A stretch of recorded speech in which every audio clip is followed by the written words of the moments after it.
48, 49, 50। বাবা, একটা ছেলে আমাকে পছন্দ করেছে, ও তোমার সাথে কথা বলতে আসবে। তুই আমার একমাত্র মেয়ে, তোর জন্য আমি একটা সৎ ছেলে চাই যে আমার টাকাকে ভালোবাসবে না, শুধু তোকে ভালোবাসবে। হ্যাঁ বাবা, ও গরিবের ছেলে, টাকা পয়সার প্রতি ওর কোনো লোভ নেই, ও শুধু আমাকেই ভালোবাসে। ঠিক আছে ফুলমণি, তুই ভেতরে যা, ও আসলে আমি ওকে পরীক্ষা করে নিচ্ছি। ফুলমণি, মালটা আসছে, দেখি আজ আমি ওর সততার পরীক্ষা নেব।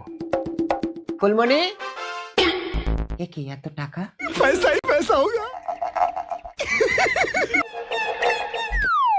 তুমি এসেছো গোপাল? বাবা। নমস্কার। ঠিক আছে, ঠিক আছে। তোমার নাম কি বাবা? গোপাল। তুমি কি আমার মেয়েকে ভালোবাসো? হ্যাঁ। আমার এই টাকা পয়সার প্রতি তোমার কোনো লোভ নেই তো? আঙ্কেল, আমি গরিবের ছেলে, টাকা পয়সা চাই না, আমি আপনার মেয়েকে চাই। খুব ভালো, খুব ভালো। দেখো তো বাবা এই ভিডিওটা। ছি গোপাল, তুমি এত নীচ, এত লোভী, বেরিয়ে যাও আমার ঘর থেকে। আমাকে ভুল বুঝছে। যাবে না? আরে এইসব গরিবের ছেলেরা লোভিয়া, এদেরকে কখনো বিশ্বাস করতে নেই। সামান্য 5,000 টাকার লোভ ছাড়তে পারলো না। বাবা, এই তো তোমার টাকা। তার মানে ছেলেটা টাকা নেয়নি। দেখি ভিডিওটা ভালো করে। হ্যাঁ হ্যাঁ, এই তো টাকাটা হাতে নিয়ে রেখে দিল। গরিবের ছেলেরা